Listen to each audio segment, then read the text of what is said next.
আসসালামু আলাইকুম শিক্ষার্থীরা, এইচএসসি 27 ব্যাচ, কি অবস্থা আপনাদের? আশা করছি আপনারা সবাই খুব ভালো আছেন।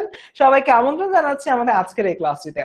আমরা আজকে একটা তোমাদের জন্য বলতে গেলে ফ্রি ক্লাস নিয়ে আসছি, যে ফ্রি ক্লাসটা বেসিক্যালি আমাদের অ্যাপের মধ্যে হচ্ছে। এই ফ্রি ক্লাসে আমরা অ্যাকচুয়ালি আজকে কি শিখবো? আমরা আজকে তোমাদের বাংলা প্রথম পত্রের একটা গদ্য আছে, নামটা হলো কি বাঙ্গালার নব্য লেখক দিগের প্রতি নিবেদন। মানে উচ্চারণ করতে গেলে আমার একটু কেন জানি মানে বাম মাড়িতে একটু হালকা ব্যথা করে। মানে কি একটা অবস্থা যে বাঙ্গালা নব্য লেখক দিগের প্রতি নিবেদন, আমার বাম মাড়িতে একটু ব্যথা করে, দাঁতে ব্যথা করে আর কি। তার মানে তোমাদেরও আসলে যে প্রবলেমটা এখানে হয় এটা হচ্ছে উচ্চারণ করতে একটু প্রবলেম হয়, এবং যেই একটা টপিক যেটা উচ্চারণ করতেই অবস্থা খারাপ হয়ে যায়, তার মানে টপিকটা ভেতরে কত না জানি কঠিন, এরকম একটা কিন্তু প্রশ্ন আসতে পারে। But not like that. শুক্রবার 27 আজকের এই ক্লাসটাকে আমি যতটুকু পারি তোমাদেরকে একদম বোধগম্য করে উপস্থাপন করব। এন্ড আমি আশা করতেছি তোমাদের এই ক্লাসের পরে এই টপিকের উপরে কারোর কোনো রকমের প্রবলেম থাকবে না। ওকে, ডান। সো মোটামুটি দেখি অনেকে জয়েন করতেছো আমাদের সাথে। আমার সাথে নাহিদ সিজান জয়েন করছো, হ্যালো নাহিদ। সাদিয়া জামান জয়েন করেছো আমাদের সাথে। এরপর দেখতে পাচ্ছি ফাইজা জয়েন করেছো। মোহসান হোসেন বলতেছো কেমন আছি, আলহামদুলিল্লাহ ভালো। তারপর হচ্ছে কি সাদিয়া বলতেছে আমি বলো ফানি। হ্যাঁ হ্যাঁ হ্যাঁ, আমি জানি না গতকালকে তোমরা আমাদের কৃতি শিক্ষার্থী সম্বর্ধনা বা কেএস এ কারা কারা আসছিলা। সো মানে যারা যারা আসছিল এবং আজকের এখানে ক্লাস করতেছে এমন কমন কেউ আছো কিনা, তাদেরকে দেখলাম যে ফারহান ভাই জিজ্ঞাসা করছে যে কোন টিচার ফানি, তো সবাই দেখলাম যে একদম নিরঙ্কুশ ভাবে আমাকে জিতিয়ে দিয়েছে। সো আমি খুব লাকি এবং খুব ভালো লেগেছে যে তোমরা আমাকে চেনো এবং আমাকে এভাবে জিতিয়ে দিয়েছো, ধন্যবাদ। ওকে, আমার সাথে তাওয়াসা জয়েন করেছো, রয় জয়েন করেছো আমাদের সাথে, শিফা জয়েন করেছো, রমজান জয়েন করেছো, তারিক জামিলও আমাদের সাথে জয়েন করেছো। ওকে, আফরিনও বলছে আমাদের সাথে আছে। আচ্ছা, গতকালকে কারা কারা এসেছিল আমাদের এই শিক্ষার্থী সংবর্ধনা একটু দেখি। তাহলে একটু হয়তো ফেস মনে করতে পারবো না, বাট অ্যাটলিস্ট মনে হবে যে এই ছেলেটা বা এই মেয়েটার সাথে গতকালকে আমার হয়তো বা দেখা হয়েছিল। দেখি তো কে কে গতকালকে এসেছিল।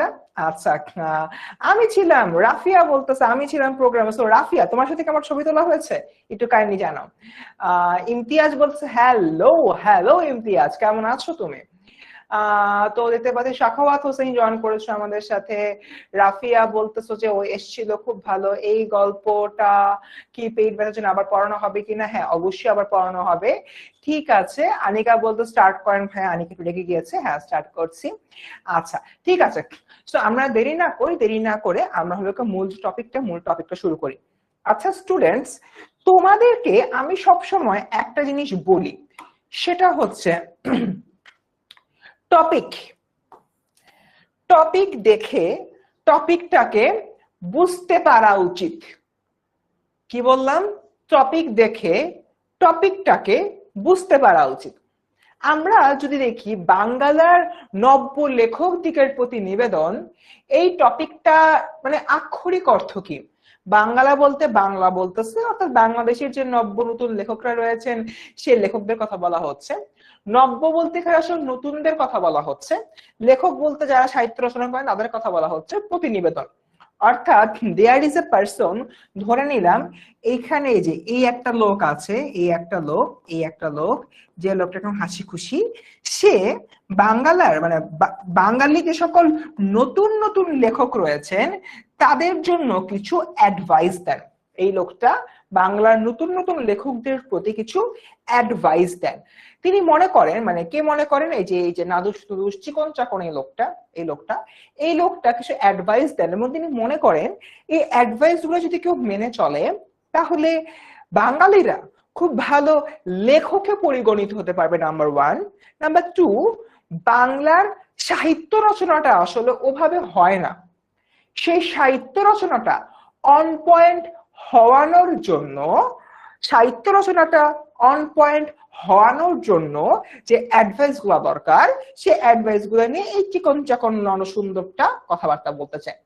আমরা কি এতটুকু বুঝতে পারছি? মানে এই মানে যে প্রবন্ধটা প্রথমেই আমরা যে কাজটা করি, যে নামটা পড়ি, বাঙ্গালার বাম মারিতে ব্যথা, নব্য লেখক দিগের প্রতি নিবেদন, ডান মারিতে ব্যথা। ভাই কবিতাটা অনেক কঠিন, কবিতাটা উচ্চারণ করতে গিয়ে আমার দাঁত একটা পড়ে গেল, তো আমি আর কবিতাটা পড়বো না, না পড়ে পৃষ্ঠাটা উল্টায় যাই। রাদার পৃষ্ঠা না উল্টায় মনে করি এরকম একটা চিকন চাকন লোক, যে লোকটা হচ্ছে কিছু অ্যাডভাইস দিতে চাচ্ছে, কিছু উপদেশ দিতে চাচ্ছে আমাদের লেখকদের প্রতি। ফর এন এক্সাম্পল, হুমায়ুন আহমেদকে আমরা সবাই মোটামুটি চিনি। হুমায়ুন আহমেদ যদিও এখন মারা গিয়েছেন, বাট উনি যখন বেঁচে ছিলেন, সাপোজ উনি নতুন একজন লেখক, তাকে একটা চিকন চাকন শুকনা শাকনা মানুষ কি করতেছেন, তোমার একটা অ্যাডভাইস দিচ্ছেন কিভাবে ভালোভাবে লেখা যায়। আমার কাছে মনে হয় এই জিনিসটা হচ্ছে মোটামুটি তোমরা বুঝে ফেলছো যে এই প্রবন্ধটার এন্ড গোলটা কোন জায়গায়। ওকে, প্রথমে কিছু এমসিকিউ দেখতে পাচ্ছি। আমরা কি প্রথমে একটু এমসিকিউ পড়তে পারি, মানে কিছু কি পোলকে দিতে পারি? তোমরা একদম নতুন মাত্র এসেছিতে উঠছো, তোমাদের জন্য শুরুতে একটা এমসিকিউ দিয়ে একটু ভয় আমি লাগিয়ে দিতে চাই না, বাট এই এমসিকিউটা কিন্তু শুধুমাত্র বাংলার জন্য না, এটা জিকে বা জেনারেল নলেজেরও কিন্তু একটা খুব গুরুত্বপূর্ণ প্রশ্ন। সেটা হচ্ছে বাংলা সাহিত্যের প্রথম সার্থক উপন্যাস কোনটা? চরিত্রহীন, চোখের বালি, দুর্গেশ নন্দিনী নাকি বিষবৃক্ষ? আমি দেই পোল দেই, দেখি তুমি একটু আন্দাজে বলা যেভাবে পারো, কারা কারা জানো এটা একটু দেখতে চাই, জানা উচিত। মানে আমি যখন তোমাদের এই যে ছিলাম, তখন আমি এই উত্তরটা জানতাম, এবং শুধু জানতাম তাই না, বাংলা সাহিত্যের প্রথম সার্থক উপন্যাস আমি যখন ক্লাস 8 অথবা 9-এ পড়ি, তখন আমি বইটা পড়ে ফেলছিলাম। সো একটু কাইন্ডলি দেখি তোমরা জানো কিনা এবং এই বইটা পড়েছো কিনা। বাংলা সাহিত্যের প্রথম সার্থক উপন্যাস আমি তো ক্লাস 8 অথবা 9-এ অলরেডি পড়ে ফেলেছিলাম। আচ্ছা ঠিক আছে, কিচ্ছু পড়া শুরু করে নাই। গতকালকে আয়মান ভাই একটা জিনিস দেখিয়েছিল যে একদল আছে অনেক চিল যারা পড়াশোনা করে নাই, একদল আছে অনেক উত্তেজিত পড়াশোনা করে একদম সবকিছু ফাটিয়ে ফেলবো, আর আরেক দল আছে মিডিয়াকার। সো আমাদের ব্যালেন্স করে চলতে হবে। সো যে পড়াশোনা শুরু করে নেই দ্রুত লাভ শুরু করে দে, না হলে কিন্তু পরে গিয়ে পস্তাবা। হয়তো তুমি গতকালকে কৃতি শিক্ষার্থী সম্প্রদায়ে আসতে পেরেছো, আর এখন থেকে পড়াশোনা না শুরু করলে সামনে যখন তোমরা এইচএসসি পাস করার পর আবার কৃতি শিক্ষার্থী সম্বর্ধনা আমরা দিব, তখন হয়তো তুমি নাও আসতে পারো। একটু ভয় ঢুকিয়ে দিলাম যাতে আবারও আসতে পারবো, আবার তোমার সাথে দেখা হয়। Right, okay, done. So I guess বেশ ভালো সংখ্যক স্টুডেন্ট সঠিক অ্যান্সার দিয়েছে। এটা উত্তর হচ্ছে দুর্গেশ নন্দিনী। আমি যখন ক্লাস 8 অথবা 9-এ পড়ি, তখন আমি দুর্গেশ নন্দিনীটা পড়েছিলাম। আচ্ছা, সো একটা বিষয় এখানে দেখি, চরিত্রহীন তোমার একটা উপন্যাস, চোখের বালি উপন্যাস, বিষবৃক্ষ মোস্ট প্রবাবলি উপন্যাস হয় তোমার কাব্যগ্রন্থ টাইপের কিছু একটা। এখানে তোমার দুর্গেশ নন্দিনী সবচেয়ে প্রাচীন, দুর্গেশ নন্দিনী সবচেয়ে প্রাচীন।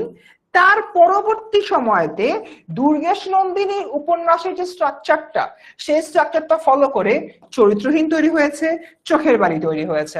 সো এরকম একটা জায়গা থেকে আমরা কি বুঝবো, দুর্গেশ নন্দিনী হচ্ছে তোমার ওয়ান অ্যান্ড অনলি বাংলা সাহিত্যের প্রথম সার্থক বা সাকসেসফুল উপন্যাস। বুঝছি কি বুঝি নাই? আচ্ছা, এখানে আরো কিছু এমসিকিউ রয়েছে, আমরা এই এমসিকিউর দিকে একটু পরে দেখবো। আসো আমরা এবার বঙ্কিমচন্দ্র বাবার, আমাদের বঙ্কিম বাবার একটু জীবন নিয়ে আলাপ আলোচনা করি, ঠিক আছে? এই যে বঙ্কিম বাবা, বঙ্কিম যে লোকটা, এই লোকটা 1838 সালে পৃথিবীতে আসে।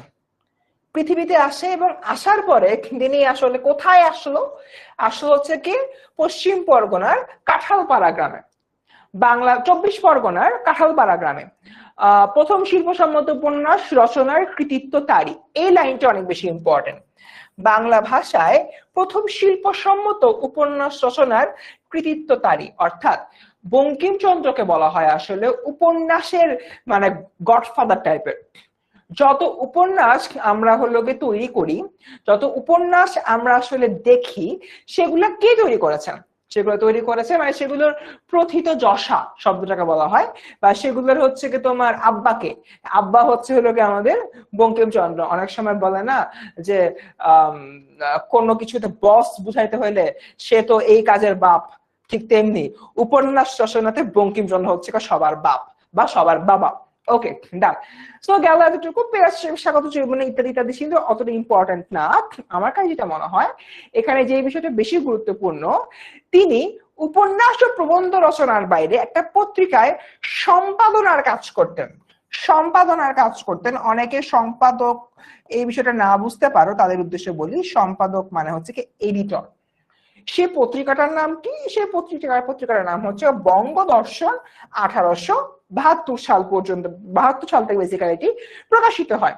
পত্রিকার সম্পাদনা প্রকাশ, তার অন্যতম কি ছিল? কীর্তি। তার অন্যতম ছিল তোমার কীর্তি। ডান। সো মোটামুটি এতটুকু বিষয় যে ম্যাজিস্ট্রেট ছিলেন ইত্যাদি ইত্যাদি, আমরা এগুলো নিয়ে পরে আলাপ আলোচনা করব। আচ্ছা, অনেকগুলো এমসিকিউ আমরা পরে দেখবো, ঠিক আছে। সো এখানে দেখি তার কিছু উল্লেখযোগ্য উপন্যাস রয়েছে। এর মধ্যে হচ্ছে তার প্রথম উপন্যাস হচ্ছে দুর্গেশ নন্দিনী। এটা বাংলা ভাষা ও সাহিত্যের লোকে প্রথম সার্থক উপন্যাস।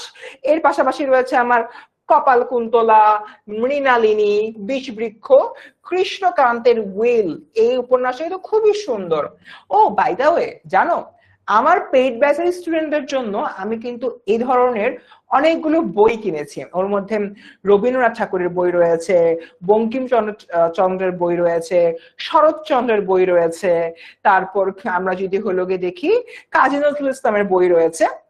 এই বইগুলা আমি আমার 27 ব্যাচের স্টুডেন্টদের কিন্তু গিভ অ্যাওয়ে করব। বাট গিভ অ্যাওয়েটা কিভাবে করব? গিভ অ্যাওয়েটা হবে আমাদের 27 ব্যাচে যারা পেইড স্টুডেন্ট রয়েছে তাদের মধ্যে আমি আগামী সপ্তাহে মানে পূজার ছুটির পরে তোমাদের জন্য একটা কন্টেস্টের আয়োজন করব। সেই কন্টেস্টে যারা ফার্স্ট, সেকেন্ড, থার্ড হওয়া তাদেরকে আমি এই বইগুলা গিভ অ্যাওয়ে করব, ঠিক আছে। সো তোমরা যারা এখনো আমাদের পেইড ব্যাচে ভর্তি হও নাই তাদেরকে একটা কথা বলি, দ্রুত পেইড ব্যাচে ভর্তি হয়ে যাও। পেইড ব্যাচে ভর্তি হলে কিন্তু এই যে শরৎচন্দ্রের যে তোমার বইগুলো হলো রয়েছে, যে হলো গিয়ে বইগুলো আছে, সেই বইগুলো কিন্তু যদি তোমার ভাগ্য ভালো থাকে পেয়ে যেতে পারো। So join the class and join the paid class basically. Done. আগাই তাহলে সামনের দিকে আনন্দমঠ, দেবী চৌধুরানী, রাজসিংহ, সীতারাম ইত্যাদি ইত্যাদি।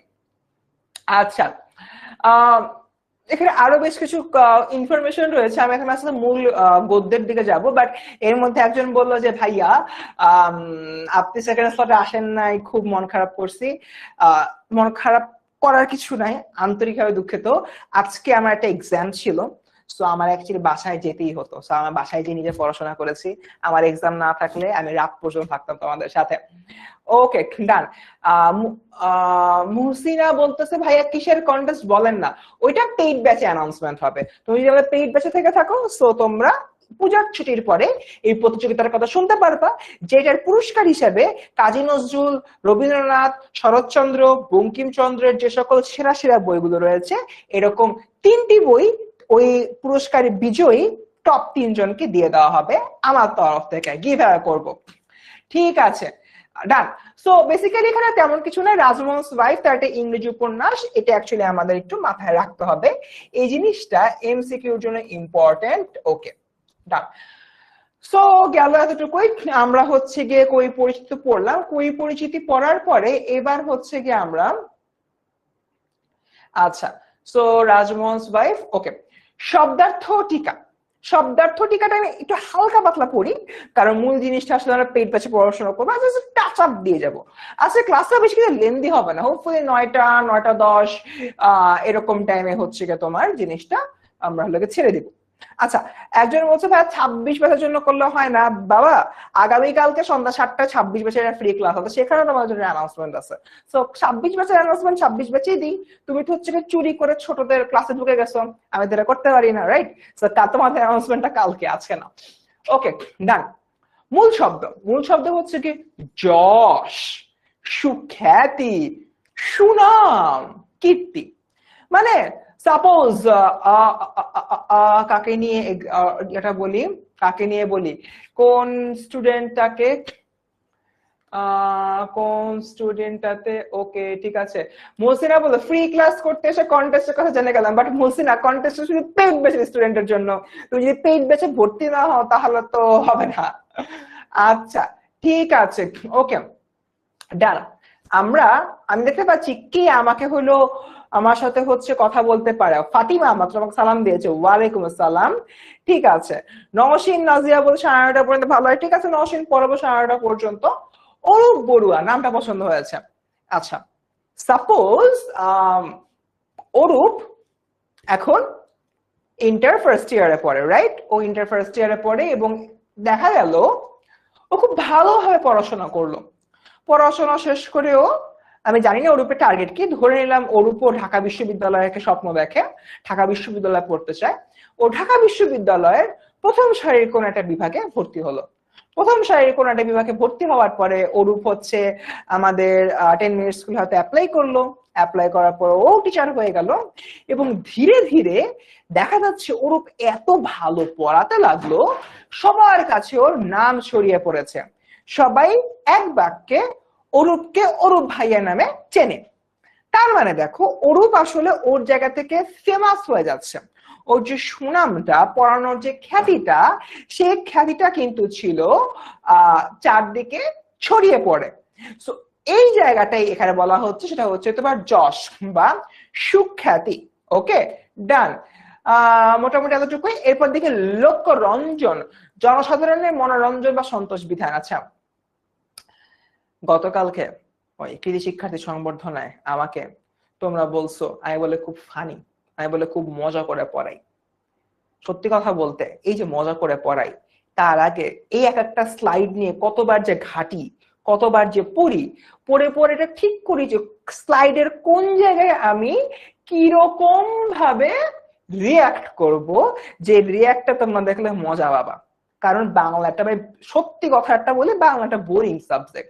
এই বোরিং সাবজেক্টটা পড়তে গেলে এমনি নাকের পানি চোখের পানি এক হয়ে যায়। সো এই দুইটা জিনিস যদি এক না হয় এবং আলাদা আলাদা থাকে, এটা এনশিওর করার জন্য আমি কিন্তু ক্লাসের আগে স্লাইডটা পড়ি, পড়ে হচ্ছে বোঝার চেষ্টা করি কোথায় কিভাবে কি বলা যায়, তারপর তোমাদের সামনে উপস্থাপন করে। কালকে হচ্ছে বললাম ফার্স্ট ভাই বলে খুব ফানি। ওকে, কথা শুনে খুব ভালো লাগছে, আমি সাকসেস। বাট আমি পড়ানোর পাশাপাশি তোমাদের আরো একটা কাজ করি, হচ্ছে মনোরঞ্জন করা। এই মনোরঞ্জন করার কারণে তোমরা কমেন্টে হাহা ইমোজি দাও, যে ইমোজিটা দেখতে আমারও ভালো লাগে। সো তোমাদেরকে যে আনন্দ দিচ্ছি, তোমার মনকে যে রঞ্জন করছি, এই যে রঞ্জনের যে বিষয়টা, সেটা নিয়ে বেসিক্যালি এখানে আলোকপাত করা হচ্ছে। ওকে, লোকরঞ্জন গেল। এবারে ধর্ম বিরুদ্ধ, খুবই সিম্পল, ধর্মের এগেইনস্টে। প্রত্যেকটা ধর্ম তোমার নীতি নৈতিকতার কথা বলে। প্রত্যেকটা ধর্ম তোমাকে বলে যে সত্য কথা বলবা, মিথ্যার পথে চলবা না, অসৎ পথে চলবা না, খারাপ কাজ করবা না, মানুষের ক্ষতি করবা না। প্রত্যেকটা ধর্ম কিন্তু এই ফান্ডামেন্টাল কথাটা বলে। এমন না বিষয়টা যে ইসলাম ধর্মে বলে তো অন্য কোনো ধর্মে বলে না, বা অন্য কোনো ধর্মে বলে তো ইসলাম ধর্মে বলে না। বিষয়টা কিন্তু এমন না, সকল ধর্মেই বলে, এবং সকল ধর্মকে নীতি নৈতিকতা, ইংরেজিতে বলতে গেলে মোরালিটি, এই মোরালিটিটাকে আসলে মেনটেন করে চলতে বলে। সো এখান থেকে আমরা বুঝি ধর্ম বিরুদ্ধ মানে মোরালিটির এগেইনস্টে। এরপর দেখি কোটেশন। কোটেশন যেরকম সাপোজ আমার কিছু কিন্তু মুদ্রা দোষ আছে, যেরকম আমি কথা কথা বলে বাচ্চারা, কিংবা আমার যখন দেখি যে কারোর থেকে কিছু একটু মানে পোলাইটলি আদায় করে নিতে হবে, আমি বলছি বাবারা এরকম করিস না, অমন কর তমন কর, রাইট?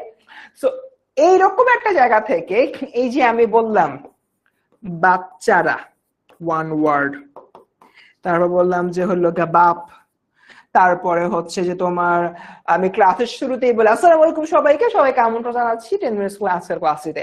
এটাও কিন্তু আমার একটা মানে মুদ্রা দোষের মতো বলতে পারবো, এটা আমার নিজস্ব উক্তি, ঠিক আছে? তো এই যে ম্যাটারটা বাবা, এই ম্যাটারটার কথাই বেসিক্যালি এখানে বলা হচ্ছে যে কোটেশন, কোন ব্যক্তির উদ্ধৃতি। সাপোজ তুমি ফারহান ভাইকে বললা যে ভাইয়া ফাসিম ভাইয়া তো কথায় কথায় বাচ্চারা বলে, আমরা তো এখন অনেক বড় হয়ে গেছি ভাইয়া, ফাসিম ভাইকে বলে দিবেন এই শব্দটা না ব্যবহার করতে, না হলে আমাদেরকে পড়ানোর দরকার নেই। সাপোজ তোমরা বললে, বা ফারহান ভাই আমাকে বলে এই তুই এটা করবি না, তুই বাচ্চারা বলবি না, তো আমি বলা বন্ধ করে দিলাম। বাট দেখো তোমরা কিন্তু আমাকে কোট করে বলছো যে ফারহান ভাই, ফাসিম ভাইয়া ক্লাসের মধ্যে বাচ্চা শব্দটা ব্যবহার করে, এটা আমার ভালো লাগে না, ঠিক আছে? এই যে কোট করে বললা একটা জিনিস, সেটাই হচ্ছে তোমার কোটেশন বা উদ্ধৃতি। গেল। এরপর দেখি হচ্ছে অলংকার। আমার মনে হয় অলংকার নিয়ে আর কোনো কিছু বলার নাই। অলংকার বেসিক্যালি মেয়েরা মনে হয় খুব বেশি রিলেট করতে পারবা, সোনা দানা দামি গহনা এটাই কিছু একটা। বাট কথা বলারও একটা অলংকার রয়েছে।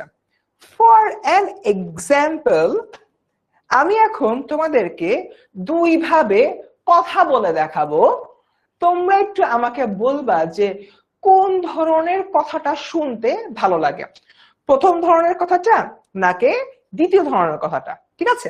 সবাই রেডি? আমাকে একটু বলবা আমার সাথে এনগেজ করো, ক্লাসের মধ্যে এনগেজ করলে জিনিসটা কিন্তু কি বলে তোমাদের মধ্যে আরো অনেক বেশি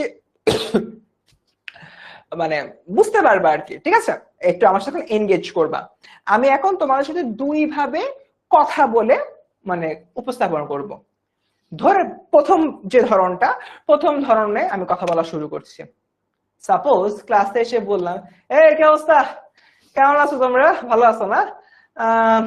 আজকে মনে হয় বেশিক্ষণ পড়াতে পারবো, আমি ভালো লাগতেছে না, সারাদিন অনেক কাজ কাম করছি বাইরে, খুবই বাজে অবস্থা। সকালবেলা বিশ্ববিদ্যালয়ে গেছি, বিশ্ববিদ্যালয়ে যায় একদম দৌড়ায় টোরা অবস্থা খারাপ, ভালো লাগতেছে না আমার। মাথাটা তো খুব গরম। তোমাদের এখানে আসার আগে নীল খেতে গেছিলাম, একটা বিশ্রী জায়গা, জাহান্নাম একটা, প্রচুর গরম ওখানে, ওখানে মানুষ থাকতে পারে না। ভাল লাগতেছে না আমার, একটা ছুরি শেষ করা ভাল লাগতেছে না, আল্লাহ হাফেজ। আমি যদি এইভাবে কথা বলে চলে যাই, তোমরা কি করবো? সুন্দর মতো এখন 1691 কল দিয়ে আমার নামে একটা কমপ্লেন দিবে, রাইট? বাট আমি যদি এই জিনিসটাই তোমাদেরকে বলি, কি অবস্থা বাচ্চারা, আশা করছি তোমার সবাই খুব ভালো আছো। আজকে সারাটা দিন আমার জন্য অনেক হেক্টিক গিয়েছে। আমি তোমাদেরকে একটু আগে বলেছিলাম গতকালকে আমি সেকেন্ড ফ্লোরে থাকতে পারিনি কিছু শিক্ষার্থী সংবর্ধনার কারণ আজকে আমার এক্সাম ছিল। সো এক্সামের পরে আমার ঢাকা বিশ্ববিদ্যালয়ের পাশে নীলক্ষেতে বেশ কিছু কাজ ছিল, কাজটা শেষ করে জ্যাম ঠেলে আসছি অফিসে। যদিও আমি অনেক বেশি ক্লান্ত, বাট আমি আমার জায়গা থেকে সর্বোচ্চ চেষ্টা করবো তোমাদের ক্লাসটা করাতে। তোমরা একটু মনোযোগ দিয়ে ক্লাসটা করবে, কোনো প্রকার দুষ্টুমি করো না আজকে। আজকে আসলে তোমাদের ভাইয়া দুষ্টুমি নেবার মতো অবস্থায় নাই। এবার একটু বলো তো তোমরা, আমি দুই প্যাটার্নে কথা বললাম, একটা প্যাটার্ন তো শুনছই, আরেকটা প্যাটার্ন মাত্র বললাম। কোন প্যাটার্নটা শুনতে আসলে তোমার ভালো লাগলো? কোন প্যাটার্নটা শুনতে তোমাদের ভালো লাগলো, প্রথমটা নাকি সেকেন্ডটা? এক্স্যাক্টলি, নীলক্ষেত থেকে বই কিনে নাই, আমার থিসিস সাবমিশনের জন্য বই বাধাইতে গেছিলাম, যে আমার থিসিসটা সামনে পড়ে আছে। আচ্ছা, সো সাজেশন শোনো, তোমরা মাত্র ফার্স্ট ইয়ারে পড়ো, ফার্স্ট ইয়ারে আমার কাছে কোন টপিকের উপরে সাজেশন জানলে সাজেশন দেই না, বইটাকে পড়ো, মাত্র তো উঠলা। আচ্ছা, দুইটাই বলে সেরা, হায়রে নূরে জান্নাত সাদিয়া। আচ্ছা, সো বেসিক্যালি তুমি সেকেন্ডটা চয়েস করতেছো, রাইট? এটাই হচ্ছে তোমার কথা বলার অলংকার, কথা বলার সৌন্দর্য, কথা বলার মাধুর্যতা, যা শুনলে মনে হয় না লোকটা কথা বলতে জানে। ঠিক আছে, সবাই কিন্তু পৃথিবীতে কথা বলতে পারে না, এটাই এখানে বেসিক্যালি বলা হয়েছে। গেল ব্যঙ্গ, ব্যঙ্গ মানে পড়াইতে পারে না কিছু না, আবার ক্লাস করায়, আবার কিসব কথাবার্তা বলতে। সাপোজ তুমি হচ্ছে আমাকে নিয়ে এই ধরনের মন মানসিকতা পোষণ করতেছো, তো এটা হচ্ছে ব্যঙ্গ করা, পরিহাস করা, বিদ্রুপ করা। কদাপি, কদাপি হচ্ছে কখনো বা কোনো কালে। বাঙ্গালা, বাঙ্গালা মানে হচ্ছে বাংলা, বাঙ্গালা কি বাংলা, বাঙ্গালা কি বাংলা। ডান। সো মোটামুটি এতটুকুই। এবার আসো আমরা শুরু করি মূল যে গল্পটা। মূল গল্পতে বেশ কিছু পয়েন্টার্স আছে, প্রায় 11টা pointer. To be very frank, আমি আজকের ক্লাসে 11টা পয়েন্টার পড়াতেই পারবো না, বুঝতে পারছো? অনেক বড়, অনেকখানি ব্যাখ্যা বিশ্লেষণ করতে হবে। সো আমরা যতটুকু পারি আজকের ক্লাসে, ক্লাসের পরবর্তী হচ্ছে 45 মিনিট 1 ঘন্টায় যতটুকু আমরা পারি ততটুকু বেসিক্যালি আমরা পড়াবো। ঠিক আছে, ওকে। সো আর দেরি না করে বেসিক্যালি শুরু করি। একটা ছোট বাচ্চা এসে বলতেছে যে 27কে পেয়ে 26কে ভুলে গেছি, not like that. Enter September মাসে আমি ক্লাস খুবই কম নিয়েছি, বিকজ সেপ্টেম্বরে আমার পরীক্ষা ছিল। আজকে এখনো বেসিক্যালি পরীক্ষাটা মানে যারা চলতেছিল থিসিস সাবমিশন, তো একটা জিনিস সাবমিট করা বাকি আছে, কালকে সকাল 9টায় সাবমিট করতে বিশ্ববিদ্যালয়ে যাব। সো তারপর থেকে আমার পড়াশোনা ফাইনালি শেষ, টাটা বাই বাই, পড়াশোনা থেকে আপাতত আমি 1 সপ্তাহ দূরে থাকবো। ওকে না, সো আমরা আস্তে আস্তে স্টার্ট করি। বাঙ্গালার নব্য লেখক দিকের প্রতিবেদন, পয়েন্ট নাম্বার 1, যশের জন্য লিখিবেন না, তাহলে যশও হইবে না, লেখাও ভালো হইবে না। লেখা ভালো হইলে যশ আপনা আপনি আসিবে। ওকে, তোমরা কারা কারা 3 ইডিয়টস দেখছো একটু বলো তো আমাকে, যে তোমরা কারা কারা 3 ইডিয়টস দেখছো? আবির বলছে রিপ্লাই দাও, কেউ আবিরকে রিপ্লাই দিয়ে দাও। তোমরা কারা কারা 3 ইডিয়টস দেখছো? 3 ইডিয়টস এ আমির খান একটা কথা বলে, যে কথাটা হচ্ছে, বাচ্চো काबिल होने के लिए भागो, এরপর জানি কি সাকসেস আপনা ही तुमको पीछे आएगा, মানে যেটার মিনে হচ্ছে গিয়ে তুমি এক্সেলেন্সের পিছনে ছোট, সাকসেস তোমার পিছনে ছুটবে, এটাই কিছু একটা বলে। আমি হিন্দি অতটা ভালো বলতে পারি না, খালি বুঝি আর কি। সো ওই যে আমির খানের সাথে যে রুমমেট যেটা থাকে, রুমমেট যেটা হলো গিয়ে তোমার র্যাঞ্চোর কাছে হলো গিয়ে চলে র্যাঞ্চোর রুমে শিফট করে, তো শিফট করার আগে আমির খান হচ্ছে বলে শিফট করিস না ইয়া হবে, তখন হচ্ছে ও বলে যে না র্যাঞ্চো ফার্স্ট বয় ভালো পরে, আমি ওর রুমে যেয়ে থাকবো। তখন আমির খান একটা কথা বলে কি যে বাচ্চো কাবিল বানো, সাকসেস আপনা আপনি তোমাকে পিছিয়ে আয়েগা, সামথিং লাইক দ্যাট, এটাই পিছু একটা হইলো গিয়ে বলে। সো এক্স্যাক্টলি এই কথাটা তোমার হচ্ছে গিয়ে এখানে বলা হচ্ছে, যশের জন্য লিখবেন না, মানে খ্যাতির জন্য লিখবা না, তাহা হইলে যশ হইবে না। আমির খান যেটা বলে সাকসেসের পিছে ছুটো না, তাহলে সাকসেস আসবে না, এক্সিলেন্সের পিছনে ছুটো বা কাবিল হওয়ার চেষ্টা করো, তাহলে সাকসেস আপনা আপনি আসবে। লেখা ভালো করার চেষ্টা করো, লেখা ভালো হইলে যশ আপনা আপনি আসবে। ওই তো চতুর রাঞ্চু একই জিনিস, কবে দেখছি বুড়ো একটা মানুষ, আমি একটু যে মনে আছে এটা বেশি। আচ্ছা, সো এই হলো কে ম্যাটার। ওকে, সো অ্যাপারেন্টলি বঙ্কিম বলতেছে ব্রোজ এত প্যারা খেও না, যশ হবে, ফেমাস হবে, সবাই আমার সাথে সেলফি তুলবে, নট লাইক দ্যাট। রাদার তুমি একটু ভালো করে লেখো, লেখাটা পাবলিশ করো, তুমিও দেখবা যে একদিন বঙ্কিমচন্দ্র হয়ে যাবে। দেখো এই বঙ্কিমচন্দ্র, বঙ্কিম দাদা, এই লোকটা কত আগে জন্মগ্রহণ করছে, 1886 সালে, মানে আমার জন্মের কয়েকশো বছর আগে। আর তোমরা তো নাই, আমার জন্য কয়েকশো বছর আগে, তোমার তো আরো নাই, তোমার তো মানে দুনিয়াতেই নেই। সো আমার বাপ মায়েরও জন্মের 100 বছর আগে হচ্ছে এই লোকটা জন্মগ্রহণ করছে। সো 100-200 বছর পরেও 1886, 1986, 2000 কিছু একটা চলতেছে এখন, তোমার এই লোকটার পড়া আমরা আসলে এখনই পড়তেছি। তার মানে এই মানুষটা খ্যাতির জন্য লেখে নাই, এই মানুষটা সাহিত্যকর্মে কিছু দেবার জন্য, নিজের লেখার মান ভালো করবার জন্য আসলে লিখেছেন। বুঝতে পারছি আমরা বাচ্চারা? এক্স্যাক্টলি এই জিনিসটা আমাদের মাথায় রাখতে হবে। ডান ডান ডান ডান, এগিয়ে যাই সামনের দিকে। এরপর দেখি টাকার জন্য লিখবেন না, পয়সা। আচ্ছা, পয়সার জন্য লিখবেন না।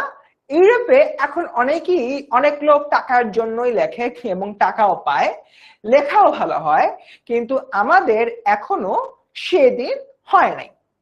এরপর দেখি এখন অর্থের উদ্দেশ্যে লিখিতে গেলে লোকরঞ্জন প্রবৃত্তি প্রবল হইয়া পড়ে।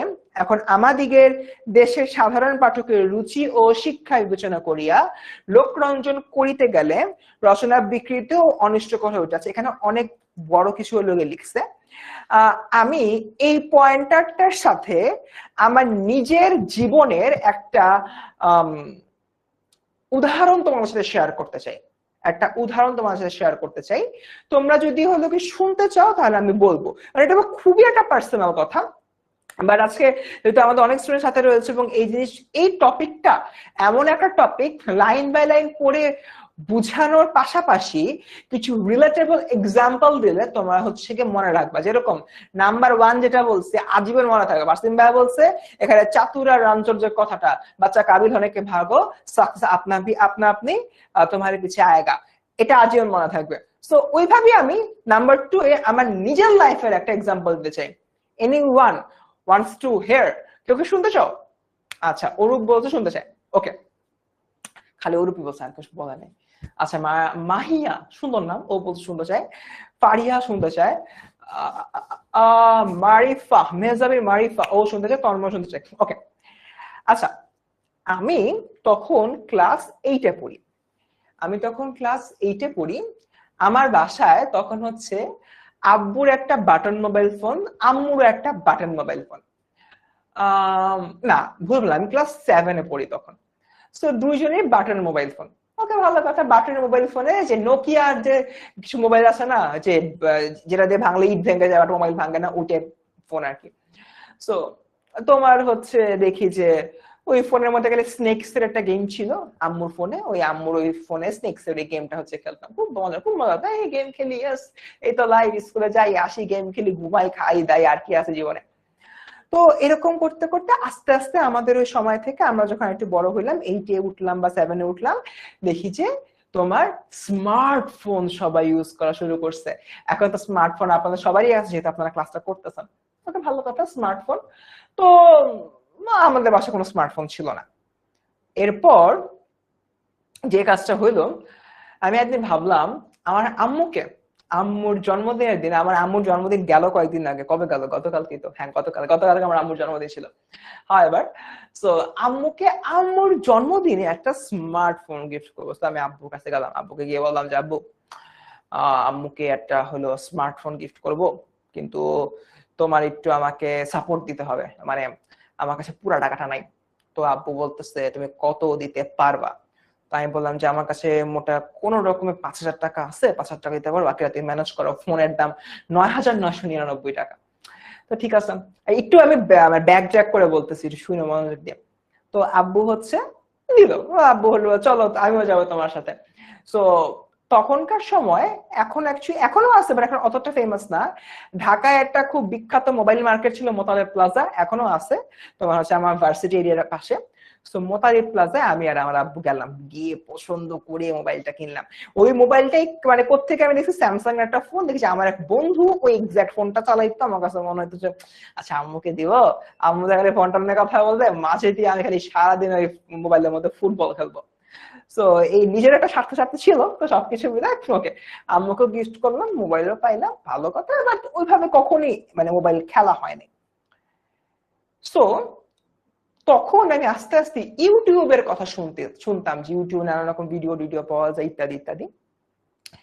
সো একদিন আমি ইউটিউবে মানে এমনি ঢুকছি নর্মালি, প্রত্যেক ঈদের রাতে, ঈদের চাঁদ রাতে আব্বু হচ্ছে গিয়ে ফোনে হলো 500 MB আমাকে ভরে দিত, ভরে দিয়ে হলো বলতো যে গেম খেলো, গেম নামাও, গেম খেলো।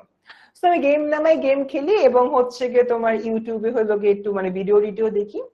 এরকম ভিডিও দেখে একদিন হঠাৎ আইমান ভাইয়ার একটা ভিডিও পাইলাম, যে উনি একটা ভিডিওতে দেখাচ্ছে যে কিভাবে কত ইজিলি ম্যাথ করা যায়, ক্লাস 8-9 এর সাথে রিলেটেড একটা ম্যাথ, আমি ক্লাস 8-এ পড়ি এক্সাক্ট। সো আমার ভিডিওতে খুব মজা লাগছে, তো ওকে ভালো কথা প্রথমবার আইমান ভাইয়ের ভিডিও দেখলাম, তখন তো চিনি না ভাবে। তো এরপর দেখে এরকম ওনার বেশ কয়েকটা এরকম ম্যাথের ভিডিও টিডিও আছে, ভিডিও গুলোতে বেশি ভালো লাগতো। প্রায় সময় ওই চাঁদ রাতে আব্বু যখন আমার আম্মুর মোবাইলে 500 MB ভরে দিত, ওইটা দিয়ে আমি আইমান ভাইয়ের ভিডিও দেখতাম, আর হচ্ছে কি তোমার নতুন নতুন গেম নামায় গেম খেলতাম। আচ্ছা, এই করতে করতে আমি যখন হচ্ছে গিয়ে তোমার আরেকটু বড় হইলাম, আমার নিজের ফোন হইলো, as far as I remember আমার প্রথম স্মার্টফোন ছিল আমি যখন ক্লাস 10-এ উঠছি, মাত্র ক্লাস 10-এ উঠছে, রেজাল্ট ভালো হয়েছে, আব্বু হলো আমাকে স্মার্টফোন কিনে দিচ্ছে। সো দেনে কিনা আমি মনে হইলো যে আচ্ছা এই মানুষগুলা অনলাইনে ভিডিও বানায়, অনলাইনে হচ্ছে ভিডিও বানাচ্ছে, তাকে অনেক মানুষ আসলে দেখে, ঠিক আছে, খুব ভালো কথা। এই করতে করতে আস্তে আস্তে হচ্ছে গিয়ে আমি 10 মিনিট স্কুলের কথা জানলাম, এবং সেই ক্লাস 8-এর আমার যে স্বপ্নটা, ওই স্বপ্নটা পূরণ করার জন্য 2020 সালে সর্বপ্রথম 10 মিনিট স্কুলে এসে ভাইবা দিলাম এবং গট রিজেক্টেড। ঠিক আছে, গট রিজেক্টেড, আমার আসলে ভাইবাতে মানে সিলেক্টেড হইলাম না। এরপরে 10 মিনিট স্কুলে আমি আরো 3বার ইন্টারভিউ দিলাম অ্যাজ এ টিচার জয়েন করার জন্য, বাট 3বারই রিজেক্টেড, এবং সারপ্রাইজিংলি 3বার রিজেক্ট করছে আমাদের ফারহান ভাই, খুবই খারাপ। ওকে, আমি এসএসসি দিয়েছি 2017 সালে। সো তারপর হচ্ছে পঞ্চম বা চতুর্থবারে যে আবার ইন্টারভিউ দিলাম, মানে এবার আমি চান্স পেলাম। চান্স পাওয়ার পরে I just started to work. প্রথমে বাসায় বসে ভিডিও বানাইতাম, ইউটিউবে দেখবে এখন বেশ কিছু ভিডিও আছে আমার ভয়েসও দেওয়া, আমার চেহারা দেখা যায় না, এসএসসির বাংলা নিয়ে, ওইখানে ওই ভিডিওগুলো বাসায় বসে বানানো ছিল। এবং এট দ্যাট টাইম মানে অবভিয়াসলি প্রত্যেক ক্লাসের এগেন্সে আমাদের কিছু পেমেন্ট থাকে, বাট ওই পেমেন্টটা মানে খুবই একটা সামান্য একটা মানে সম্মানী ছিল, ওইটা নিয়ে আমার কোনো আপত্তি ছিল না, বিকজ আমার কাছে মনে হচ্ছে 10 MS is a dream place for me. Okay আসছি, আমি এখানে পড়াশোনা শুরু করে কিছু একটা হবে। সো এই প্রজেক্টটা হলো কি শেষ হলো, বাট কখনোই কিন্তু আমি ওখান থেকে যে এই জিনিসটা যে আমার কাছে আসতেছে এটার দিকে আমি কখনোই মনোযোগ দিতাম না। প্রচুর ফিডব্যাক পাইতাম যে ক্লাসে পড়ানো হচ্ছে না, উচ্চারণ ভুল হচ্ছে, বাচ্চারা এনগেজ হচ্ছে না, নানান রকম ফিডব্যাক পাইতাম। ফিডব্যাক পাইতে পাইতে পাইতে পাইতে 2022 সালে মোস্ট প্রবাবলি প্রথমবারের মতো, যে এখন যেভাবে তোমাদেরকে হলো গিয়ে সামনাসামনি ক্লাস দিচ্ছি, 22 সালের দিকে প্রথমবারের মতো অন ক্যামেরা ক্লাস নেওয়া শুরু করলাম। দেন এগেইন তোমার হচ্ছে 22, 23, 24, 25 এন্ড ইটস গোয়িং অন। এখনো তোমাদের সামনে ক্লাস নেই। সো দেখো এখন মোটামুটি তোমরা হয়তো অনেকে আমাকে চেনো as a Bangla teacher. So আমার স্টার্টিংটা যেখান থেকে হয়েছিল, আমি যদি ওই টাইমে চিনতাম যে আচ্ছা এখান থেকে তো টাকা জিনিসটা কম আসতেছে না, ভালো লাগতেছে না, এখান থেকে আসলে সরে যাই, আমি যদি সরে যাইতাম তাহলে যে আজকে আমি তোমাদের সামনে দাঁড়ায় বাংলা ক্লাস নিতে পারতাম না, কারণ আমি তো আমার মানে মনোযোগটাকে শিফট করে ফেলছি। এক্স্যাক্টলি কবি এই কথাটাই বলছেন যে আপনি যখন কোনো কিছু লিখবেন, কোনো সাহিত্য রচনা করবেন, ওটার পেছনে আসলে আপনি টাকাটাকে চিন্তা করবেন না, আমার সাহিত্য লিখে ইনকাম করতে হবে, টাকা উপার্জন করতে হবে, এই ধরনের কোনো কিছু চিন্তাই করবেন না। আপনি যে জিনিসটা করতে পছন্দ করেন সেই জিনিসটা যদি আপনি ভালোভাবে করেন, অটোমেটিক্যালি সেখান থেকে আসলে টাকা জেনারেটেড হবে। তো এক্স্যাক্টলি এই কথাটা বঙ্কিমচন্দ্র বলছেন টাকার জন্য লিখবেন না। যদিও ইউরোপে এখন অনেক লোক টাকার জন্যই লেখে এবং টাকাও পায়, লেখাও ভালো হয়, কিন্তু আমাদের এখনো সেই দিন হয় নাই।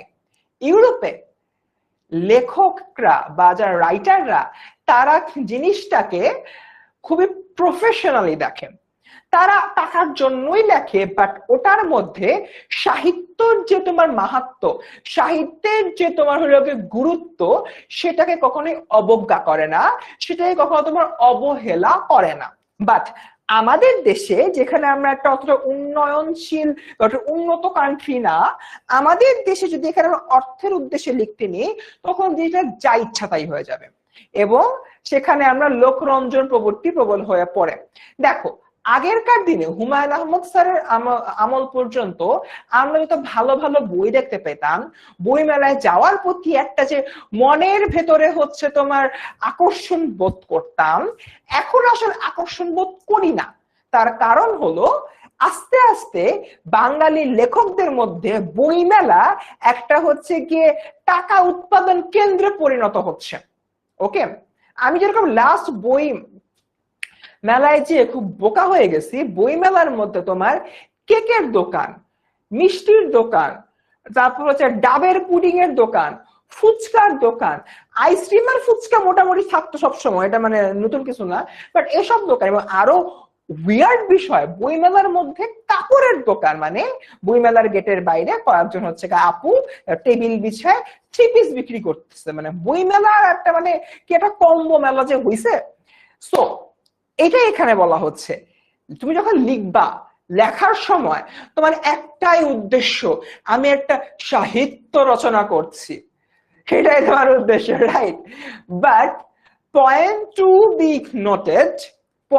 বি নোটেড, সাহিত্য রচনা করাটাই যদি তোমার উদ্দেশ্য হয়, তাহলে সেখানে তুমি আসলে টাকা জিনিসটাকে আনতে পারো না। যখনই টাকা জিনিসটাকে আনবা তখন সেখান থেকে সাহিত্যটা সরে যাবে। হ্যাঁ, তুমি যদি ইউরোপের মতো খুবই ধনী কান্ট্রি হও এবং ইউরোপের যে সাহিত্য রচনার যে মেধা, সেই মেধা যদি তোমার মনে থাকে, তাহলে টাকা নিয়ে চিন্তা করে লিখলেও হয়তো সাহিত্যটা অতটা সমস্যা সৃষ্টি করবে না। বাট আমাদের মতো বাংলাদেশের মতো অনুন্নত কান্ট্রির লেখকরা যদি টাকাকে চিন্তা করে সাহিত্য লিখতে নেয়, তাহলে সাহিত্যের স হবে না, ওখান থেকে শুধুমাত্র টাকাই আসবে। ঠিক আছে, ডান। 2 নাম্বার পয়েন্টে একটু বেশি লেন্দি টাইম নিয়ে ফেলছি, বাট অনেকেই হয়তো না বুঝতে পারো। আমরা কি বুঝতে পারছি প্রথম 2টা পয়েন্ট? বই মেলা, কম্বাইন মেলা, হ্যাঁ তাহসিন আলম ভালো বলছো। আচ্ছা আব্বা জানেরা আম্মা জানেরা, বুঝতে পারছি আমরা সবাই? মবু কি লেখস কি জানি বলে।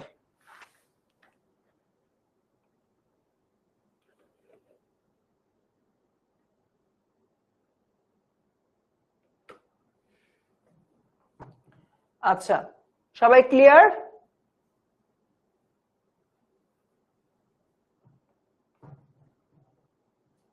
এতটুকু ক্লিয়ার আমরা? আচ্ছা সাবাস, আমি এসেছি 17 ব্যাচ। আচ্ছা এরপর দেখি বঙ্কিমচন্দ্র, দাঁড়াও 3 নাম্বার। বঙ্কিমচন্দ্রের জিনিসপত্র পড়তে গেলে এত পিপাসা লাগে বাবারে বাবা, পানি খেয়ে নি।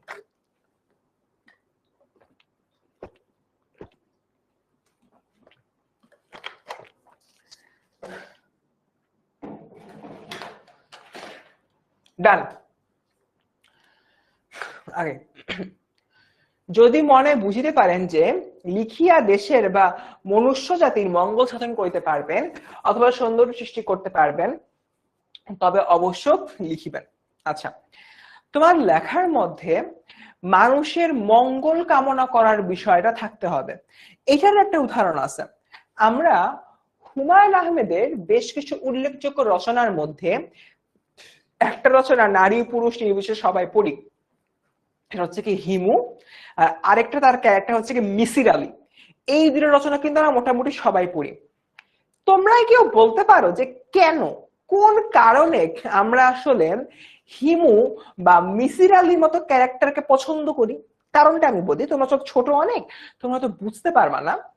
কারণটা হচ্ছে, আরো একটা বিষয় দেখো, হিমু কাদের মধ্যে জনপ্রিয়? তরুণ তরুণীদের মধ্যে জনপ্রিয়, মানে আমার এই যে ছেলে মেয়েদের মধ্যে বা তোমার এই যে ছেলে মেয়েদের মধ্যেও মোটামুটি জনপ্রিয়। বাট হিমু গল্পটা বেসিক্যালি দেখা যায় যে হিমু ক্যারেক্টারটা এই যে তরুণ তরুণী বা হচ্ছে যে তোমার যারা ইয়াং জেনারেশন রয়েছে, ইয়াং জেনারেশনের মধ্যে খুব একটা অ্যাপিলিং ক্যারেক্টার, রাইট? এখন কারণটা কি? কারণ হচ্ছে হিমু কি, হিমু হচ্ছে ভবঘুরে টাইপের একটা হলুদ পাঞ্জাবি পরে হচ্ছে ঘুরে বেড়ায়। তার একটা প্রেমিকা নাকি প্রেমিকা না এই টাইপের হলো একজন মানুষ থাকে, সে হচ্ছে রূপা। রূপা হচ্ছে কি হিমুর জন্য নীল শাড়ি পরে, নীল শাড়ি পরে হচ্ছে হিমুর জন্য অপেক্ষা করে, ইত্যাদি ইত্যাদি। বাট নানান রকম কথাবার্তা। হিমু চরিত্রের মধ্য দিয়ে হুমায়ুন আহমেদ স্যার আসলে এই তরুণ প্রজন্মের মধ্যে যে তোমার প্রেম বিষয়ক বিষয়গুলো আসে এবং সেখান থেকেও যে আসলে তোমার মানে একটা জীবনের দিক নির্দেশনাময় বিষয়গুলো আসতে পারে সেটা নিয়ে আলোকপাত করেছেন। এবং এই জিনিসটা আমাদের ইয়াং জেনারেশনের প্রত্যেকের লাইফের সাথে মোটামুটি কোনো না কোনো ভাবে জড়িত রয়েছে। অর্থাৎ ইয়াং জেনারেশন কিন্তু এই যে হিমু যে ক্যারেক্টার, মই বলছি হিমুকে স্যার, হিমু হচ্ছে হুমায়ুন আহমেদ, লেখক হুমায়ুন আহমেদ স্যারের একটা রচিত ক্যারেক্টার বা চরিত্র, খুবই খুবই ফেমাস। জাস্ট গুগলে সার্চ করো তাহলে হলো বুঝতে পারবো। তো এইটা বেসিক্যালি দেখানো হচ্ছে যে হুমায়ুন আহমেদ হিমুকে আমাদের যে তোমার ডেইলি লাইফটা রয়েছে, ডেইলি লাইফের সাথে কানেক্ট করতে পেরেছেন। এবং এই কানেকশনের জায়গা থেকে হিমুর মাধ্যমে কিন্তু তিনি আসলে মনুষ্য জাতির বা মানুষের কিছু মঙ্গল সাধনা করতেও চেয়েছেন। কিভাবে? এইভাবে যে হিমুর মতো মানুষের আসলে ভবঘুরে হয়েই থাকে। আমরা যদি ভবঘুরে হতে চাই, আমাদের যদি সংসারে বা পরিবারে কোনো টান না থাকে, আমরা হিমু হলেও হতে পারি। বাট যখন আমার পরিবারের টান থাকবে তখন আসলে হিমুর মতো মানুষ হলে পরিবারের কাছে আমি আমার গ্রহণযোগ্যতা হারাবো। এক্স্যাক্টলি এই জিনিসটা কেন বলা হয়েছে। Number one. নাম্বার টু, আমরা এখানে আরো একটা বিষয় হলে দেখতে পাই যে অনেক লেখার মাধ্যমে আমাদের একদম মন মানসিকতা চেঞ্জ হয়ে যায়। ওকে, কিভাবে? যেরকম ছোটবেলা থেকে আমার একটা স্বপ্ন ছিল আমি বুয়েটে পড়বো, বাংলাদেশ ইউনিভার্সিটি অফ টেকনোলজি বুয়েটে। এবং বুয়েটে ভর্তি পরীক্ষাও দিছিলাম আমি। মানে বিশ্ববিদ্যালয়ে ভর্তি পরীক্ষায় 4টা ইউনিভার্সিটি দিছিলাম: Dhaka university, Bangladesh university of engineering and technology BUET, Ahsanullah বিজ্ঞান ও প্রযুক্তি বিশ্ববিদ্যালয় অস্ট, জাহাঙ্গীরনগর বিশ্ববিদ্যালয় আর মেডিকেল। এই 5 জায়গায় বেসিক্যালি ভর্তি পরীক্ষা দিয়েছিলাম। এর মধ্যে হচ্ছে কি বুয়েটে আমার হয় নাই, জাহাঙ্গীরনগরে আমার হয় নাই, আমার ঢাকা বিশ্ববিদ্যালয় হয়েছে, আমার আহসানুল্লাহ বিজ্ঞান ও প্রযুক্তি বিশ্ববিদ্যালয় ত্রিপলিতে হয়েছে, আমি আহসানুল্লাহ 28তম হয়েছিলাম। আর মেডিকেলে আমি পাশ করছি, মানে 40-এ পাস, তো আমি হলো 46 না 48 পাইছি, পাস করছে। মেডিকেলের সিস্টেম হলো পাস করলেই কোনো না কোনো প্রাইভেট মেডিকেলে ঢুকায় দেয় আর কি। সো আমার কি একটা প্রাইভেট মেডিকেল আসছিল, জানি না, ভুলেও গেছি আর কি। তো যদি সরকারি মেডিকেল আসে না, মেডিকেলের দিকে আর জানি যাওয়ার প্রশ্ন আসে না। আমি জানি না তোমাদের হচ্ছে গিয়ে মেহেদি ভাই বা সুমাইয়া আপুরা মেডিকেলে পড়াশোনা করে, অনেক বড় এখানে মনোযোগ পাবো এখানে গেলে। সো যাই হোক, আমার আহসানুল্লাহ বিজ্ঞান ও প্রযুক্তি বিশ্ববিদ্যালয়, ঢাকা বিশ্ববিদ্যালয়, এই যে দুটো জায়গার মধ্যে ঢাকা বিশ্ববিদ্যালয়কে জেনারেলি সভাপতি পিক করি। এইখানে আমার যে জিনিসটা হলো বলার ছিল সেটা হচ্ছে, দেখো এখানে কি বলতেছে, যদি মনে এমন বুঝিতে পারেন যে লিখিয়া দেশের মনুষ্য জাতির কিছু মঙ্গল সাধনা করতে পারেন অথবা সৌন্দর্য সৃষ্টি করতে পারেন তবে অবশ্যই লিখিবেন।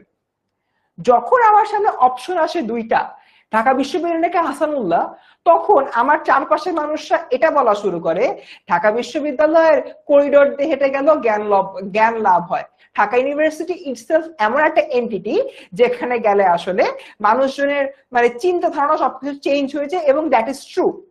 এক্স্যাক্টলি এই জিনিসটা লেখার পার্সপেক্টিভ থেকে চিন্তা করো। তুমি এমন কিছু লিখলা যে লেখার মাধ্যমে তোমার আসলে জীবনটা পরিবর্তন হলো।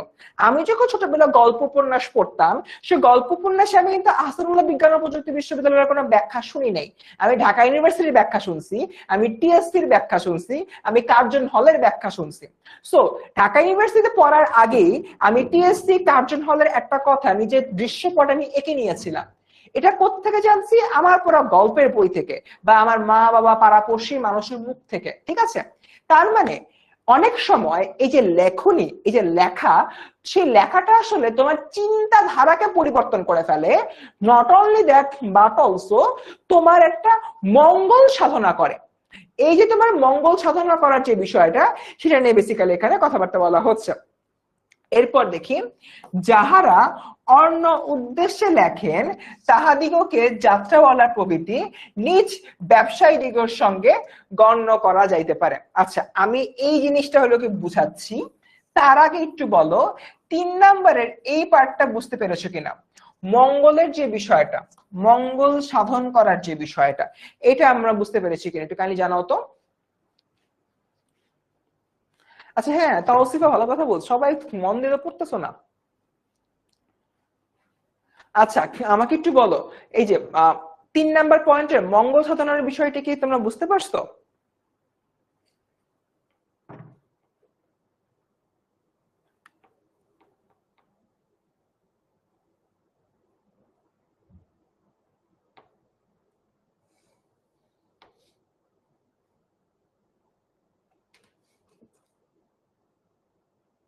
আমরা কি বুঝতে পারছি 3 নাম্বারটা? আচ্ছা ক্লিয়ার। কাবিল মানে যোগ্য। আচ্ছা আচ্ছা, 3 নাম্বারটা অনেকে বলতেছে, আবার একটু বলতে, খুবই সিম্পল। তোমার লেখার মধ্যে মানুষের মঙ্গল করা হচ্ছে এমন কিছু লিখতে হবে। তুমি যে লিখতেছো সে লেখার মধ্যে ভালো একটা উদ্দেশ্য থাকতে হবে। তুমি যে অজবরল হজবরল অঘ অজনার মানে কিছু একটা উল্টা পাল্টা লিখে দিলেই হবে না। রাদার তোমার লেখার মধ্যে মানুষের ভালোর জন্য লিখতে হবে।